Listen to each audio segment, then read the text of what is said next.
Good afternoon, everyone.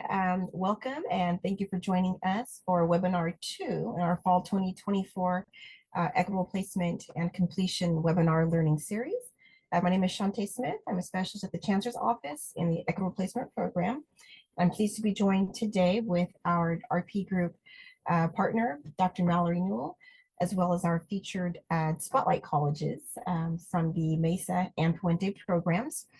Before we start, just want to go over a few of our logistics updates with everyone, just so you have an idea to navigate the Zoom controls for today's webinar.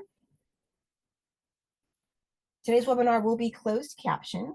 To activate closed captioning, please press the closed caption icon on your screen, and that will activate the live read captions of today's webinar. In addition, we will offer a question and answer tab to answer questions and also to post questions to our presenters, as well as to read their responses. As a reminder, you will be muted during today's webinar and cameras will be off for participants, but by all means, please feel free to interact and engage in our Q&A features for the webinar. A few additional logistics. The session for today will be recorded. The slides as well as the recording will be available on the Chancellor's Office, Equitable Placement and Completion website, as well as the RP Group website. This is the first of a 5-part fall webinar series. Please visit the Equitable Placement and Student Completion website to register for additional webinars and also to look at our archived past webinar recordings. I'm pleased to introduce today's presenters for our webinar. From the Chancellor's Office, joining us is Dean Latanya Williams, a Dean in our Academic Affairs Division here at the Chancellor's Office. Also joining us today is the RP Group, Dr. Mallory Newell, the RP Group, and De Anza College. And we're pleased as well to have with us, Puente program members, Hal Huntsman, math faculty at Antelope Valley College and a Puente program trainer, Alex Martinez, Puente student, Antelope Valley College, Melissa Aguilar, co-director, STEM Resource Center, De Anza College and Puente trainer, and Kaylee Garbe, Puente student from Grossmont College. Also joining us from the Mesa program, we're pleased to have with us today Julius Deathoy, of Mesa faculty coordinator from Pasadena City College, as well as Geraldi Cortina, a Mesa student from Pasadena City College. So again, thank you and warm round of applause for all of our presenters joining us today. And we have quite a full agenda. We've started as well. We started already with our welcome for today's webinar. Today we'll take a look at and hear from preparatory pathways and STEM calculus completion for special populations, as well as implications of the AB 1705 standards, followed by a panel discussion supporting STEM students through the Puente and Mesa programs. Thank you, ladies and gentlemen. And again, thank you for attending our webinar. And without further ado, I am pleased to welcome our Puente program partners. Excuse me, Mesa and Puente program partners. Dean Latanya Williams. Okay, thank you very much, Shante. Thank you. On behalf of the Office of Equitable Student Learning, Experience and Impact at the Chancellor's Office, I would like to express my sincere gratitude to all of you who serve as equity champions and practitioners at your respective campuses and districts. This webinar, as you know, aims to share evidence-based insights, practical strategies, and opportunities for collaboration and support to accelerate progress towards eliminate equity gaps in access, support, and success in equitable placement supporting completion. I am fortunate to be the Dean of Academic Affairs responsible for providing support and services to the equity intervention programs at the Chancellor's Office, Umoja, Puente, Mesa, Amend, also supporting justice-impacted students through the Rising Scholars Program, dual enrollment, and also supporting the HBCU initiative. So it gives me a great deal of satisfaction to support our team working on equitable access, support, and completion, specifically because Vision 2030 calls out our commitment to preserve, scale, and prioritize partnerships with these equity-centered programs like Umoja, Puente, Mesa, and Amend. It's important for us to be centering their work, their mission-driven commitments and actions, which have prioritized surfacing systemic disparities in access and achievement. They've sought to dismantle practices, policies, and system-level efforts that have historically excluded underrepresented students, especially those who have been racially minoritized. These programs have extensive experience designing, implementing, and innovating institutional reforms that result in educational equity for underrepresented students. Subsequently, is it essential that any system-wide effort focused on equitable placement and support and completion, whether it's AB 1705 or 1705, do this with focused attention on those students who have been historically underrepresented, but also include, center, and celebrate the partnerships and capacity building that can be realized through partnering with programs like MESA and Puente. So it gives me a great deal of satisfaction to introduce them, my colleagues who have done such remarkable work in advancing equitable placement and completion at their respective colleges through these equity intervention programs.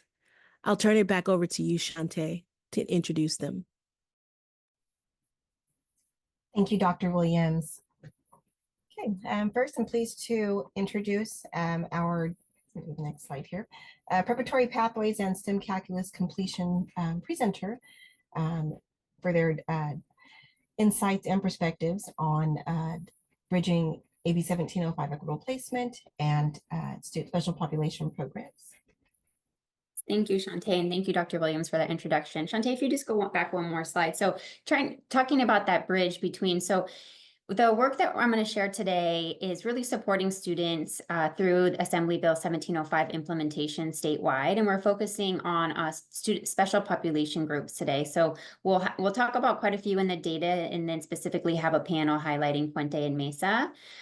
So Assembly Bill 1705 requires community colleges to ensure that STEM students begin math in the course that best positions them to complete their calculus requirement, regardless of their background or their special population status. So we really wanted to focus on the special population status and how they were going to be impacted by the standards of Assembly Bill 1705.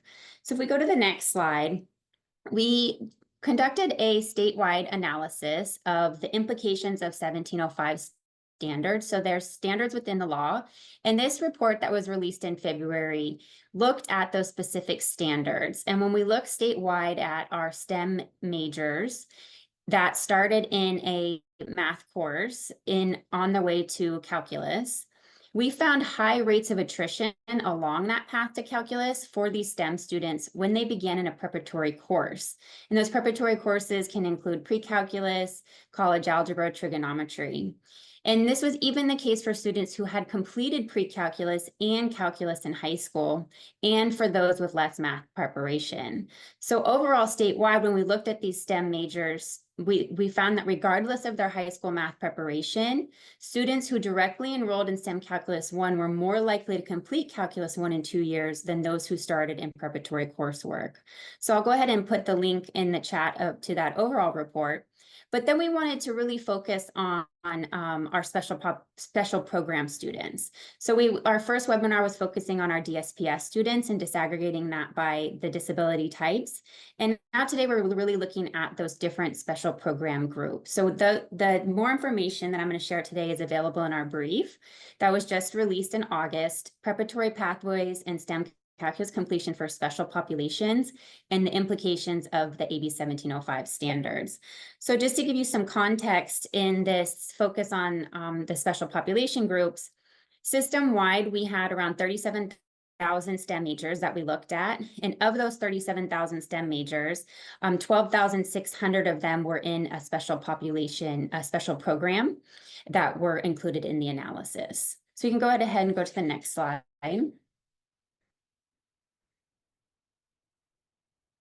All right, thank you very much. So let me break this slide down because there's a lot going on. So all of these bars, regardless of their color, is looking at successful completion of STEM Calculus 1 for STEM majors within 2 years of when they first started their math course either in college algebra, trigonometry, pre-calculus, or STEM Calculus 1. So as soon as they enrolled in one of those courses as their first math course within the community college system, they were tracked for 2 years to successfully complete STEM Calculus 1. And what we see here are across the top, we see all of our STEM majors. Then we see our DSPS population, economically disadvantaged as defined by the State Chancellor's Office, our EOPS students, foster youth, MESA program students, military students, Puente, and Emoja. So across our student population groups. And what we see are that the blue bars have the higher rates, right? They're the higher than the orange bars. And what we see there are that students across all the special population groups, those students in the blue bars start directly in STEM Calculus 1. And we're showing their 2-year completion of STEM Calculus 1. And we see that students who start in STEM Calculus 1, their completion within 2 years ranges from about 68% for foster youth to 91% for MESA students. Now, when we look at those orange bars, we see that they progressively get higher the further you go to the right. So students who start in college algebra have the lowest completion of calculus within 2 years, and that's around 14% to 25% completion. And then it gets a little bit higher for when they start in trigonometry, and then a little bit higher when they start in pre-calculus. And you can see that pre-calculus, if they start in pre-calculus, it ranges from around 38% completion of calculus 1 and 2 years to 67% for MESA students. So what we see across all special population groups is that calculus completion was highest with direct enrollment into STEM Calculus 1 across the special population groups that we looked at. And to give you an idea of the sample, for our DSPS students, that was around 1,800 students in the sample, and that's about 5% of the sample. The economically disadvantaged group was around 3,500 students, or 10% of the sample. Our EOPS students was around 4,000 students, or 11% of the sample. MESA was about 4% of the sample, around 1,400 students. And our Puente students was around 250 students, about 1% of the sample. And if students were included in more than one special population, then they were counted in each group that they were in. So for example, if a student was EOPS and Puente, they're included in counts for both groups. And also a lot more details are in the full report, which I'll link to in the chat. So if we go to the next slide, now we need to see, does the students' preparation for math impact their completion of STEM Calculus 1? So what we see here are, we have them broken out. On the top, we see students with lower high school preparation, and on the bottom, students who are considered to have higher high school preparation in math. And then across the columns, we'll see our special population groups. The red or ochre colored bars are all of those STEM calculus prerequisite courses grouped together. So college algebra, trigonometry, pre-calculus. If a student started in any of those courses, they're in the red bars. If a student started directly in STEM Calculus 1, they're represented in the blue bars. And again, what we're looking at is completion of STEM Calculus 1 in 2 years. So if we focus just on that top row of the lower placement profile, who are the students that are in that group? Those are students who meet one or both of the criteria of having a high school GPA less than 2.6, and or, so they could have either not passed high school pre-calculus or trigonometry. So they're considered to have lower preparation for math. So we see across all of these special population groups, again, that starting directly in STEM Calculus 1, even for our lower placement students, the completion of STEM Calculus 1 in 2 years is the greatest. Then now we're looking at the higher placement profile when we look at the bottom row, and we see the similar pattern when we look at everyone else with a 2.6 high school GPA or higher who have passed pre-calculus trigonometry with a grade of C or higher. So these are considered to have more math preparation in their background.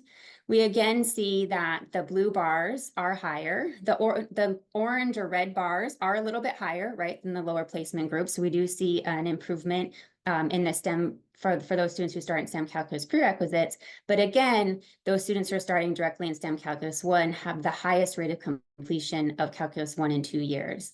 And then we also see some benefits of the MESA program, which we'll get into, and we'll also talk about some supports within the Puente program. For those groups that you see an asterisk, that just means that they didn't have enough students starting in that level to display the data. To give you an idea of who's in that lowest placement profile, for the lowest placement profile students, the majority of the students started below calculus. They started in one of those transfer level prerequisites. So about 15,000 students started below calculus, where 2,500 started in calculus. So you can see that more of those students in the lowest placement profile started in those prerequisites. And then for the highest placement profile, it's pretty even, with about half, around 10,000 starting in a prerequisite, and the other half, about another 10,000 starting directly in STEM calculus. So just to give you an idea of the population samples. But again, when we look across all the special population groups that are available to us in the State Chancellor's Office data file, students with lower and higher high school preparation had very similar patterns in calculus completion based on their first math course and compared to all other STEM students. So again, I'll put a link in the chat to the report so that you can drill down deeper into the analysis. But what we're going to go ahead and do now is we're going to talk to our Puente faculty, directors, MESA faculty coordinator, and our students from both programs. And it's going to be a discussion. I'm going to pose some questions to them. And then I'll also look to the chat. So if you have specific questions for our panelists, I'll be pulling from those as well. So please do use the Q&A, and I'll reach into that Q&A to ask our panelists the questions as well. So we have 3 students with us today, and can I please get you just to introduce yourself and tell us a little bit about you? And let's go ahead and start with Alex, if you don't mind. Yeah, so I am an ABC student. I'm a biology major. This is my 7th semester here, and I'm hopefully transferring in the fall next year. I am taking my Calculus 2 class. I took Calc 1 in the spring this year. I was able to pass with an A, so I'm doing fairly well. Thank you, Alex. And Kaylee, will you introduce yourself? Yes, hi everyone. My name is Kaylee Garibay. I am a Puente student. I go to Grossmont College in San Diego, California. And right now I'm taking Calculus 1. I took pre-calculus in the summer and I got a B in the class. Thank you. And Geraldine. Hi, thank you for having me here. My name is Geraldine Perez-Cortina, and I am a 3rd-year student at Pasadena City College. I'm currently working towards transferring as a civil engineering major. I have lived in the San Gabriel Valley since I was 8, and I love being part of this community and, benefiting from its diversity. I just finished my entire calc series in the spring, so yay, I'm done. Congratulations. All right, so I'm going to go to our faculty members and our directors and our coordinators. So please provide a brief overview of your program, focusing on the support provided to students for those who may not be familiar with your program, either Puente or MESA. And Julius, do you mind if we start with you? No, not at all. I'll just try to make sure we have time and not go too crazy because there's a lot to say about MESA. Even behind me, I have the 50 years, but it'll be 55 this in 2025. It started in 1970, Oakland Technical High School. And so it's come a long way from where we are, but I'll try not to digress with that. So let me actually put in the chat our website just in case people are interested in seeing it. And it could explore more of the details since I'll try to concentrate on the services. But we are a program that you have to apply for. So we do have requirements because with its founding, it was meant to serve underserved and underrepresented students in and MESA, what it stands for. It could get with that, Math, Engineering, Science Achievement Program. And so it's for first generation students who don't have a bachelor's degree who are economically and academically underserved. And so we do check for that, as we are a program supported from a grant from the legislature. Some of the services that we do provide, there's a lot. There's about like 13 components that I could get into that the MESA has to satisfy. But some of the main core services, I would say, is one is we have to have a student center. So we actually have a physical building that students can come to, which is really important because a big part of the program is that community building and providing a safe space for our students to come and work together, collaborate. And it's a really core part of our mission. Another services is we have academic excellence workshops. And so these could range in a lot of different topics. Some of them are academic focused, but a lot of them, just last week or so, we had one on family boundaries. And we have a partner that in the Pasadena area that came and talked with our students about what it is to be a student and some of the maybe the boundaries that either have their family has. They could be cultural, they could be specific to their family and what they'll have to face, and just really being a STEM student, which is very different for some families to navigate the time that it takes and the dedication. Also, some of them are transfer based, because one of the core things that MESA wants is we want to help our students transfer to a 4-year degree. That's part of the requirements of the program. And that leads into another service that we offer is we do have counselors.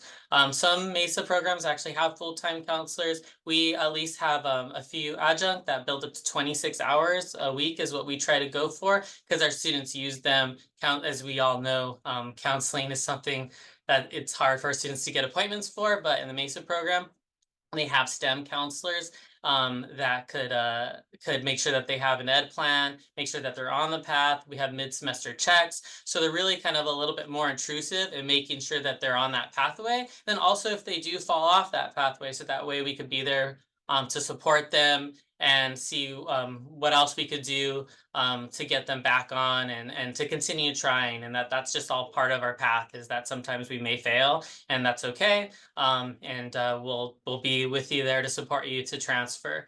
We also have SI, supplemental instruction. And so we have facilitators, MESA students are peer facilitators. They work with faculty members in specific classes, so that way they could design workshops that we have here inside our center. Missing other things, we have tutoring as well, drop-in tutoring, study jams. Another thing is we try to bring the family in as much as possible. So we do have things like our MESA Family and Friends event, transfer celebration, where we encourage our MESA students to invite their family, or if they don't have direct family, someone maybe who is like a family member to them, to come in, learn about the program, eat food, have a good time.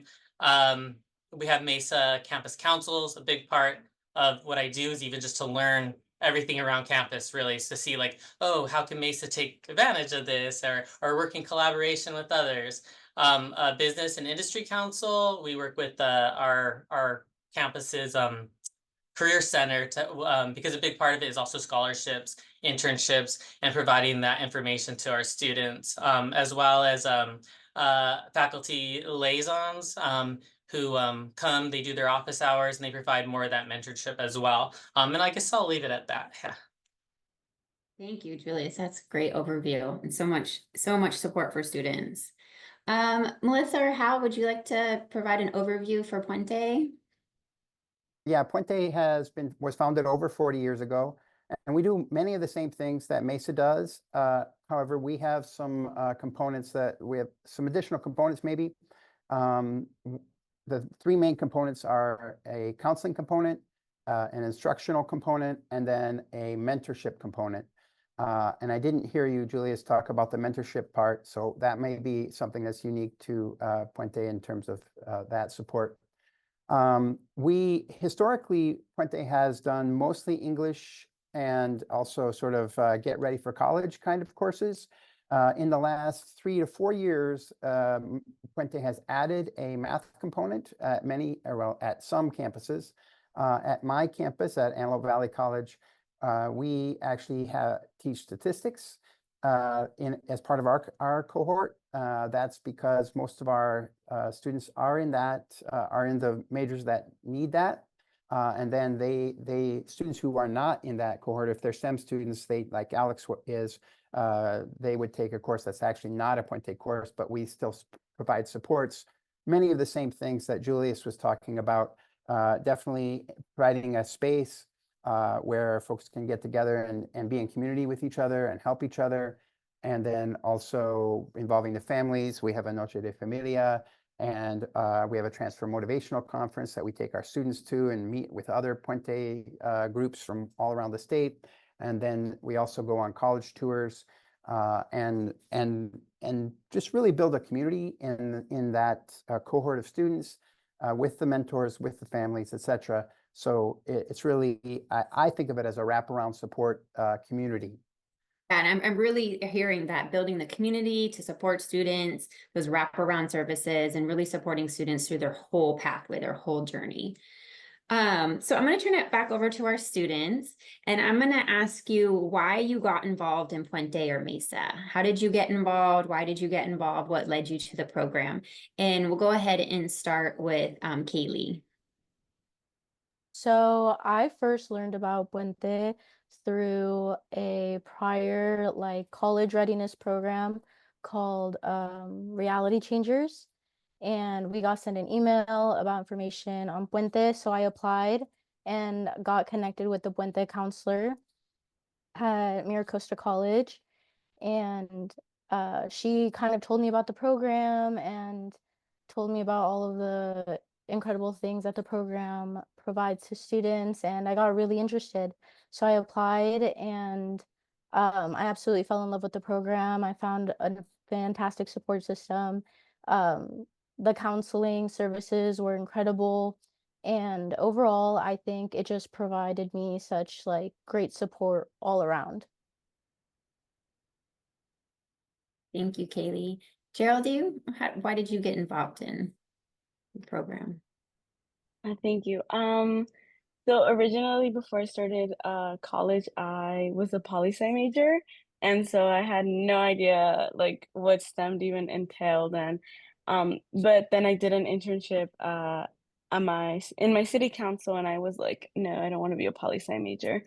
And so then I started enrolling in STEM classes and thinking to myself, I need some guidance, I need some kind of support, and other students and faculty who are knowledgeable in this journey is really important. And I remember walking one day and I saw a flyer for Mesa, and I was like, I feel like that could be helpful because my high school had a Mesa and I was never involved.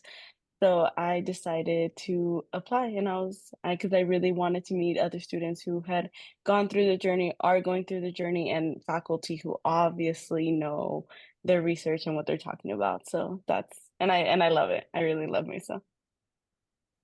Thank you, Geraldine. And Alex, how did you get involved with Puente? So originally I didn't want to join Puente.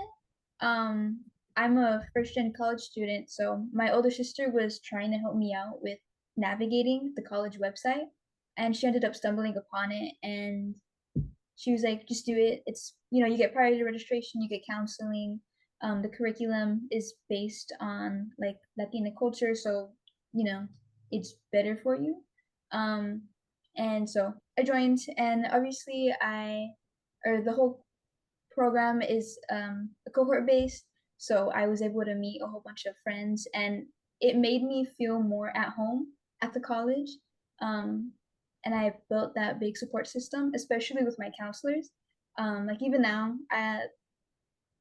I'm still part of the program, but there are no classes for me to take. So I'm still able to talk to my counselors. I'm able to vent to them. I'm able to check in with them about my transferring process, and they're such a big help to me, genuinely. Thank you. Thank you all for sharing. So we'll transition back to our coordinators. So the students mentioned a lot, again, about counseling being really supportive, about that community, and even the cultural identity came up. So maybe we start with Puente. What programmatic aspects do you think make the greatest difference in supporting your students in the STEM fields? I think, looking at having the academic counseling tailored to the community college pathways, that personal and academic mentorship is a big aspect of it, and linking it to the curriculum focused on writing, that college readiness, that personal development also of studenthood and scholarship. The curricular and pedagogical approaches that we focus on, Puente's equity framework pillars include racial and immigrant justice, linguistics justice, LGBTQAI Two-Spirit plus justice, disability justice, and environmental justice. And one of the big aspects I think that make this a successful program too, especially now looking at Puente Math and Science, is looking at incorporating ethnomathematics into the program, which really is instilling love and belonging into the students, right? We really want to instill that into the familias, into the community, incorporating validation theory, the pedagogy of cariño, which is really, it's work from the heart, right?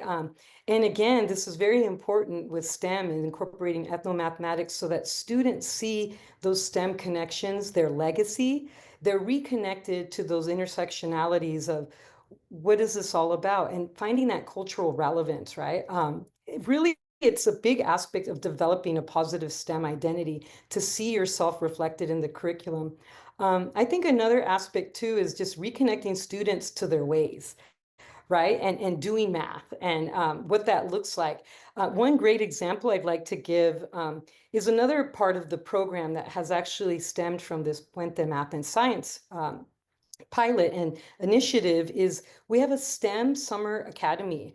In this past 2024 STEM Summer Academy, these are community college students, new community college students that are STEM curious, right?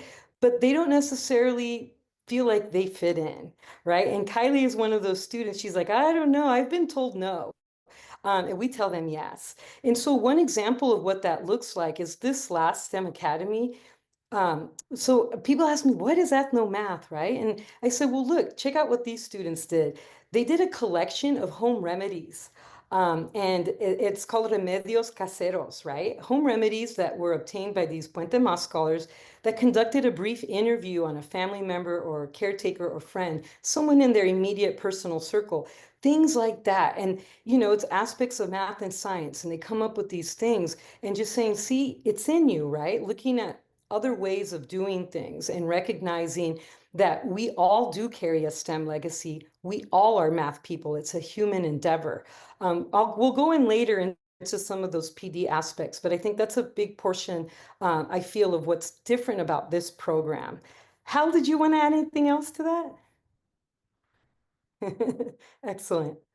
Thank you, Melissa. Yeah, there's a couple of things too that maybe we could touch on. You mentioned the Carino. We could get into what that more about that, and also the Puente Mas too. That sounds really, really exciting, that work. Did you want to tell us a little bit more about what that Puente Mas is? So it's, as I mentioned earlier, we've really started to expand into math and science. And so there are, I think, at last count, 12 or 15 colleges around the state who have a math or science component in their Puente programs. And as I said, here at Antelope Valley College, we're focusing on statistics for now. But some campuses are teaching, you know, the calculus or STEM math, and often with support. But that's been very exciting. And I think there are some campuses talking about incorporating a science course. One of the challenges that we have with that is making sure we are able to have a full section of a course in Puente students.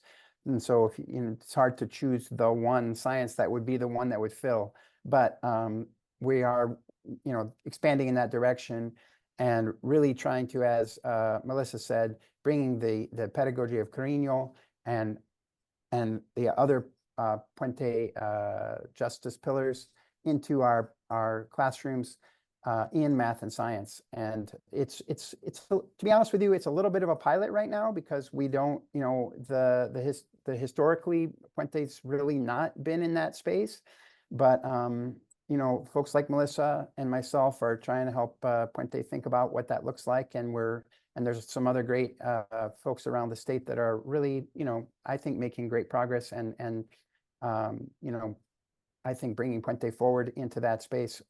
I'm very hopeful about it as we go forward. Yeah, thank you. And the other thing I just really loved what was Melissa was sharing on is building in the students their STEM identity in that they are STEM scholars. I really love that piece.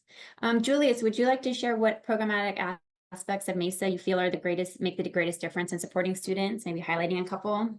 Yeah, sure. I mean, of course, the counselors came to mind right away, especially since they have so many of these one-on-one meetings, and since they're able to really know the student and kind of it makes sure that nobody really falls through the cracks, right? Is that we're there to help them before they kind of start to feel like they're falling, and getting them beforehand.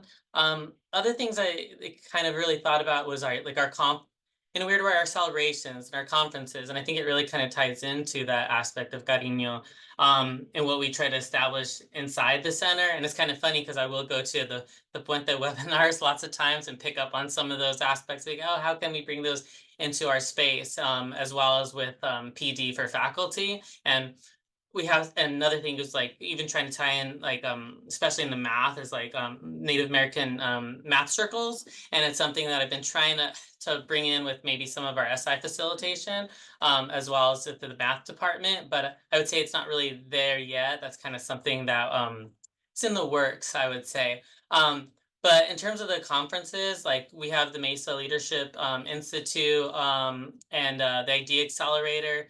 And I think it's a good chance for them to going to these conferences helps them really establish that STEM identity. So we go to like the SHIP conference, some NCORE even, and things like that to expose them to really everything we can. And so that way they can start making those connections with professionals in the field. And I'd say that's really something that I think is different when we are able to supply those opportunities, because they're like, oh, I could do this. And the Mesa a D-accelerator, for example, that's something that not all the Mesa students participate in, but a group of Mesa students from different colleges will work on a project for several months, and then they'll get flown out.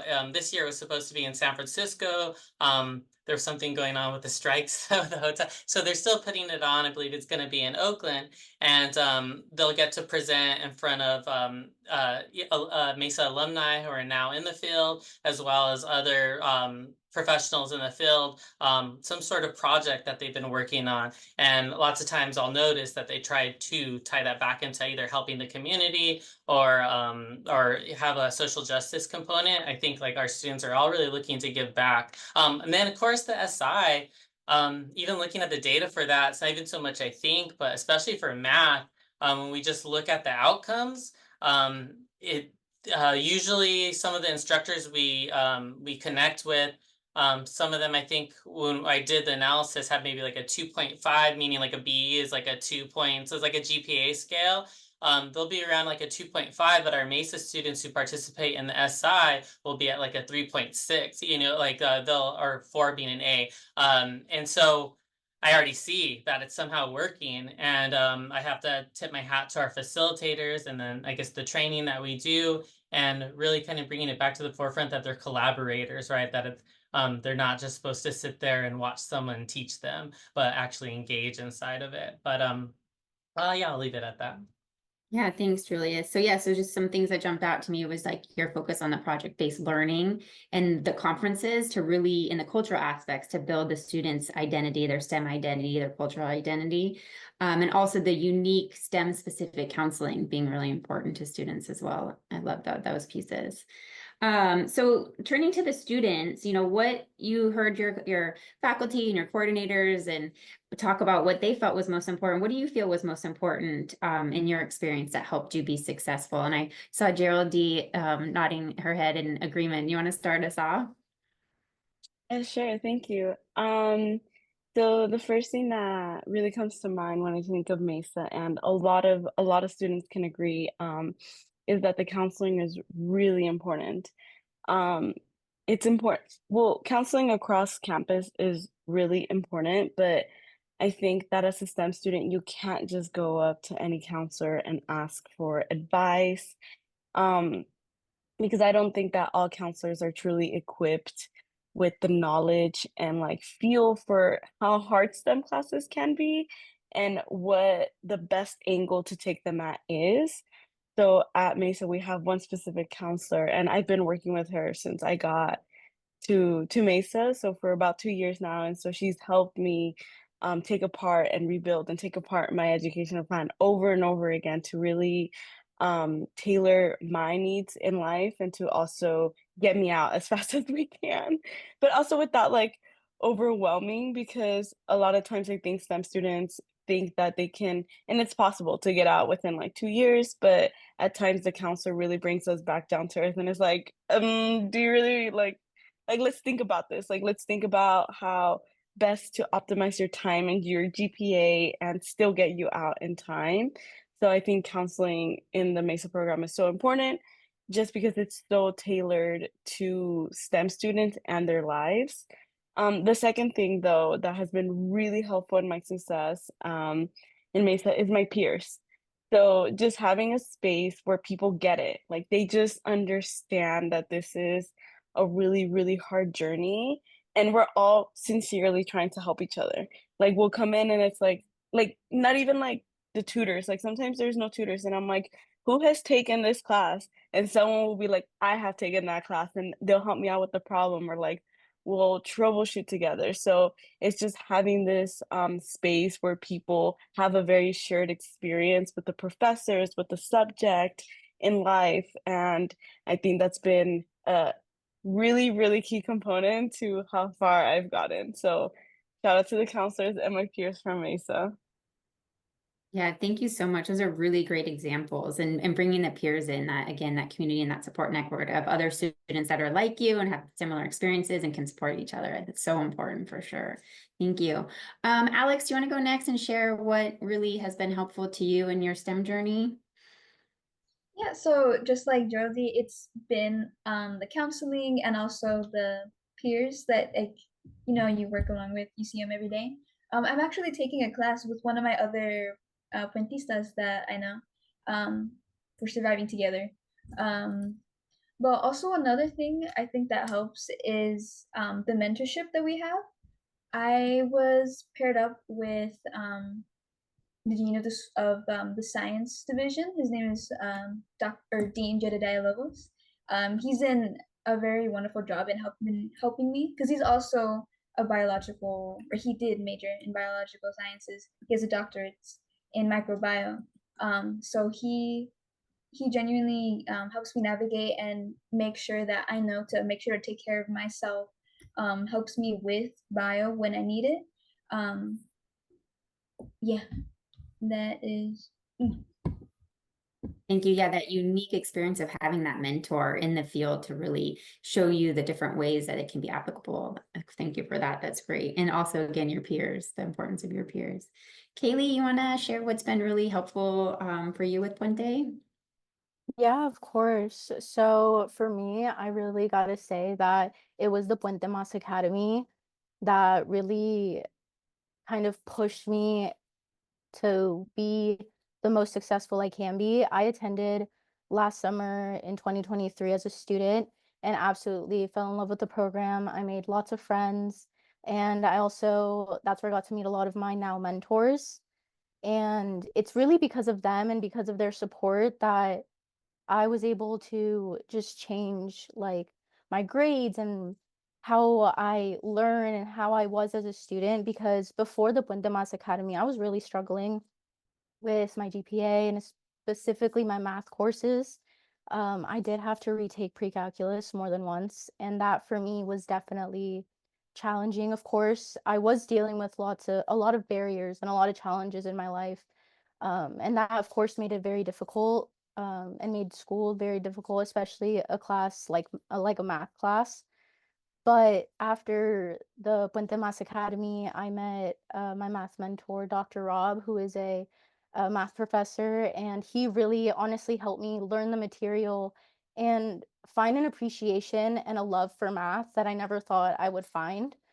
And I thought that was just really cool. I am now taking Calculus 1, and I did pass finally pre-calculus this past summer with a B. And I'm very proud of myself for that because I worked extremely hard, definitely a lot of hours putting in work. And this year I actually attended Puente Mas as an ambassador.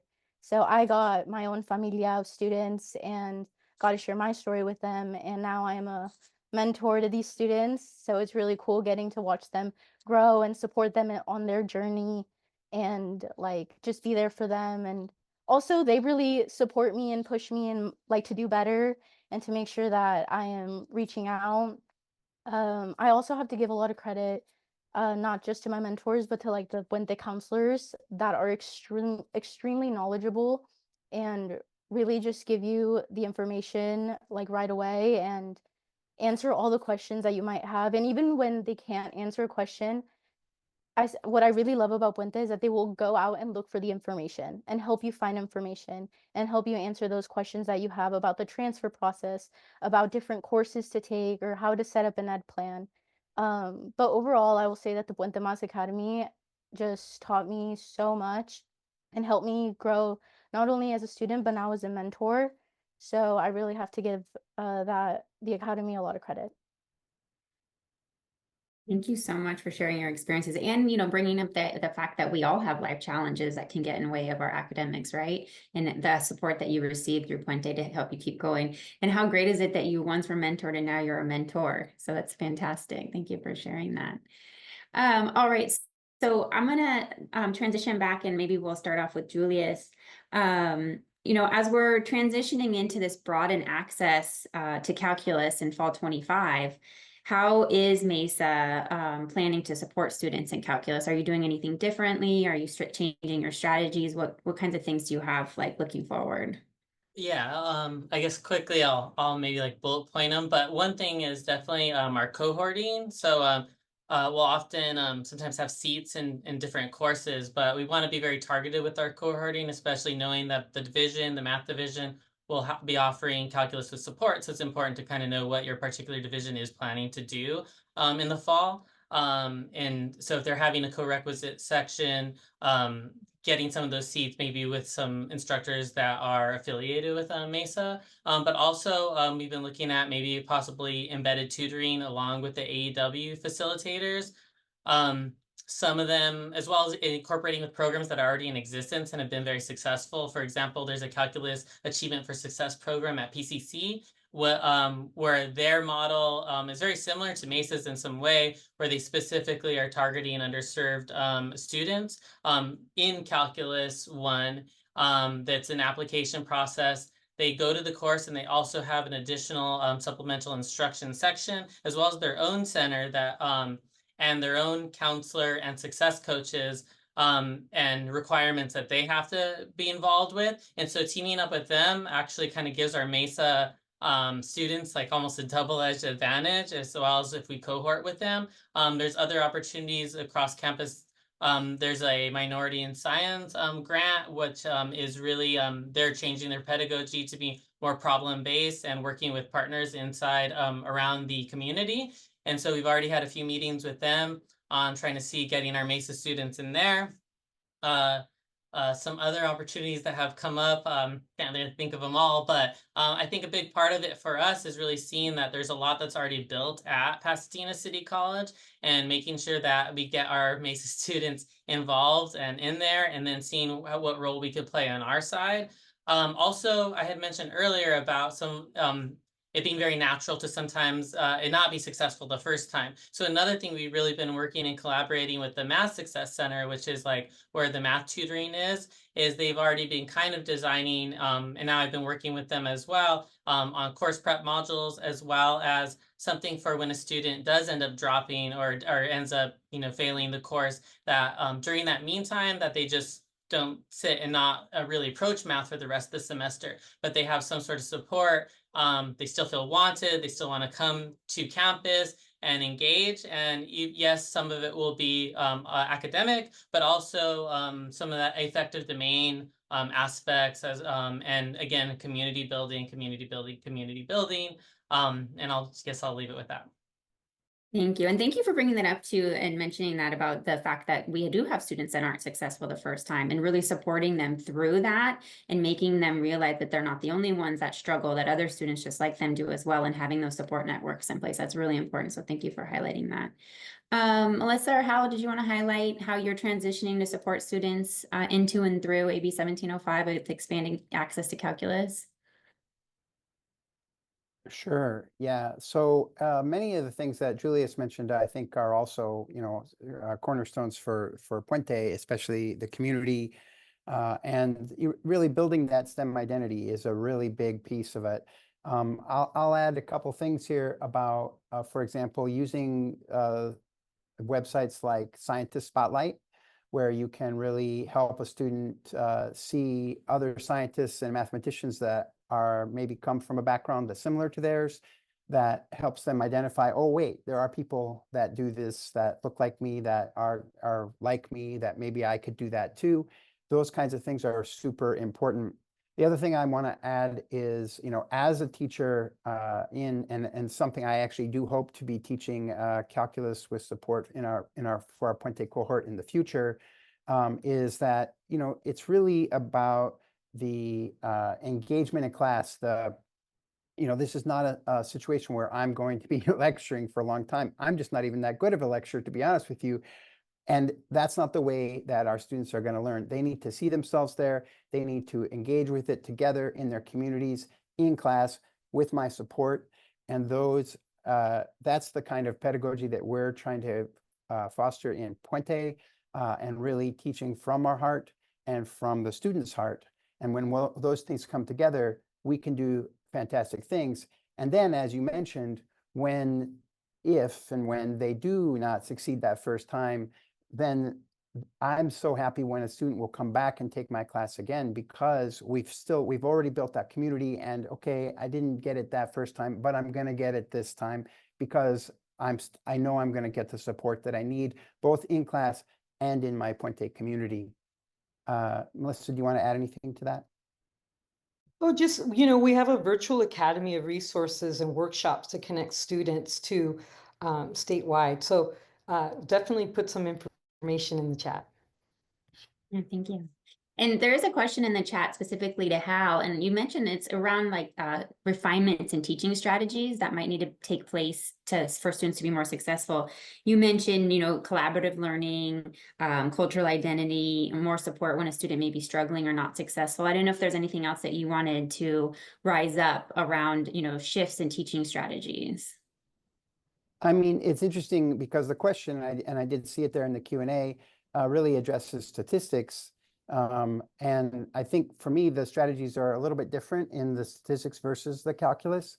For me, in statistics, I haven't felt that I've needed to make a big shift in statistics at all, or very little, because I feel like the needs of the math in statistics are really pretty small relative to what you would need in your math background in calculus.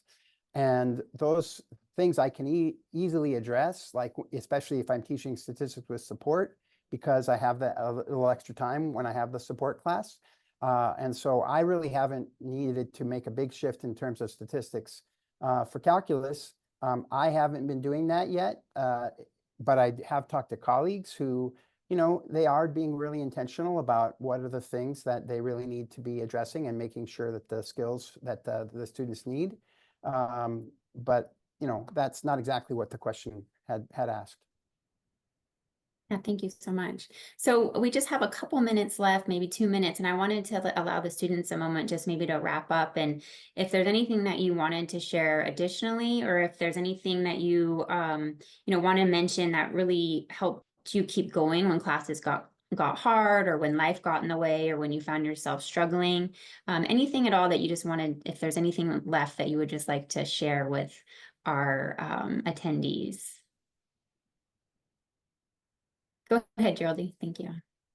I had read this question and I was like, oh, like what would I say? But I think that a lot of folks answer to this question of how to keep going is a lot of people say remembering your overall goal and your purpose in life, and that is great and all. But I feel like for the first 2 years of college, I didn't really know what my overall goals were, and I didn't know what my purpose in life really was. So having community like Mesa throughout that time was very crucial because it's really important to have patience with yourself as you're unfolding in this journey, because not only are you building tolerance for life, but you're also really building tolerance for these very, very hard subjects. And it's not easy. But one thing that got me through it was just like another day. Like, let's just go another day, another week, another month, another semester. Like, let's just stick it out and see what comes out on the other side. And I think that's really important. Yes, very important. Thank you so much, Cheryl D. Kaylee or Alex, did you want to add anything? Anything that really helps you keep going? Yeah, I think for me, one of the biggest things would be discipline. And I feel like a lot of the times we hear, oh, you just have to stay motivated. You just have to, like, motivation is key. You just have to, like, lean on your motivation to keep going. And sometimes that motivation, unfortunately, is not always there. And that could be due to something happening at home, the class being extremely challenging. Really, it could be a multitude of things. But discipline is really kind of what got me through, especially those very, very challenging days where it was just a lot of homework problems. The topics were extremely difficult. And especially in the times where you kind of like are struggling the most, that's when you need the most discipline to keep going and tell yourself, okay, if I don't understand a topic, I need to reach out for help. Like for me, Dr. Rob was a huge help. I would just shoot him a quick message and say, hi, if you have any time to meet. And he would graciously make time for me always. And I think finding that support system, whether it's a mentor, whether it's a tutor at school, or whether it's a friend, because I have had friends that I can call and ask them questions about math because they've already taken all of the math courses. So really finding those people that are willing to set time for you and help you, but also advocating for yourself. And when students self-advocate and go up to their professors, go up to the mentors, up to tutors and say, hey, I need help, I think that's huge. And I think that's something that isn't talked about enough, is the amount of students that want to do well and want to succeed in these courses and want to have some kind of STEM career, is that those are the students we want to support the most. Of course, support all students, but when you have a student coming up to you wanting to do well, I feel like those are students you should listen to and say, here are the resources. This is what you can do. Let me help you. Because I feel like now, even as a mentor, like to students myself, like sometimes all a student needs is a little bit of cheering, honestly. Yep. Just telling them that they can do it, that you believe in them. And I think that if more people told that to students, students would start seeing that within themselves. But yeah, that's what I have to say. Thank you. Thank you. So powerful. Thank you so much for sharing that. Alex, do you have anything else you would like to add? No pressure, but if there's anything you wanted to say. No, I don't have anything else. I think both Haley and Rodi had covered everything. Thank you so much. Our Puente folks, is there anything you want to wrap up? One last comment, thought? Yeah, I'd love to. Puente has a rich tapestry of professional development, which incorporates ethnomathematics, and it aims to deconstruct these misguided beliefs around the universality of math.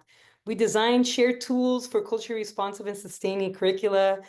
We showcase innovative approaches to community and trust building. We instill self-efficacy, confidence, and belonging to all students. And we try to help them see that they are math people, that it's a human endeavor again. So we hope that you reach out and we continue this work together. Thank you. Julius, any last comment from Mesa? Just thanks for having us, and I would say too that so much of even what I grab is from the Puente program itself, and especially in terms of the professional development. I think that's one area that we're even in Mesa that we can grow and just try to get to navigate that, to get within those divisions and make ourselves known, and that we want to collaborate on that type of stuff too.